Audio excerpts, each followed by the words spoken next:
ರೇಣಿ, ಈ ಮಧ್ಯದಲ್ಲಿ ಸಿಕ್ಕಾಪಟ್ಟೆ ಮಾತಾಡ್ತಾ ಇದ್ಯಾ.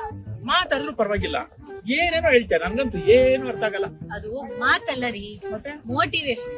ಫಾರ್ ಎಕ್ಸಾಂಪಲ್, ಜೀವನದಲ್ಲಿ ಫೋಕಸ್ ಹಿಂಗ ಹಿಂಗೆಲ್ಲ ಬೀಳ್ಬಾರ್ದು ಅಂತ. ಫೋಕಸ್ಡ್ ಆಗಿಲ್ಲ ಅಂದ್ರೂ ಪರವಾಗಿಲ್ಲ, ನಾವ್ ಯಾವಾಗ್ಲೂ ಸತ್ಯಸಂಧಿಯ ಇರಬೇಕು. ಯಾವ ಸಂಜೆ ಒಳಗೆ ಹೋಗ್ಬೇಕು? ಸಂಧಿ ಅಲ್ಲ, ನಿಜಾನೇ ಹೇಳ್ಬೇಕು. ಹಲೋ, ಹಾ ಸರ್, ಮೇಲ ಸರ್, ಕಂಪೋಸ್ ಮಾಡ್ತಾ ಇದೀನಿ ಸರ್. ಹಾ, ಅಟ್ಯಾಚ್ಮೆಂಟ್ ಆಗ್ತಾ ಇದೀನಿ. ಓ, ಮೌಸ್ ಸ್ವಲ್ಪ ಹ್ಯಾಂಗ್ ಆಯ್ತು ಅನ್ಸುತ್ತೆ. ನಿಮ್ ಕಾಲ್ ಹ್ಯಾಂಗ್ ಮಾಡಿ ಮೌಸ್ ಫಿಕ್ಸ್ ಮಾಡಿ ಇಮೇಲ್ ಕಳ್ಸ್ಬಿಡ್ತೀನಿ sir. Okay sir, bye sir, thank you. ಏನದು ಕೈ? ಓ, ಇದಾ ಮೌಸ್?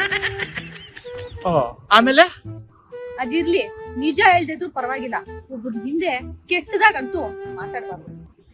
ಹಲೋ, ಇದೇ ಬಂದ್ ಹೇಳ್ತೀನಿ, ಮ್ಯಾನೇಜರ್ ಏನ್ ಹೇಳ್ದ ಅಂತ ಹೇಳ್ತೀನಿ. ಅದ್ಯಾಕೆ ಅದನ್ನ ತಿಳ್ಕೊಳಕ್ಕೆ ಅಂತ ಕುಣಿತೀಯ?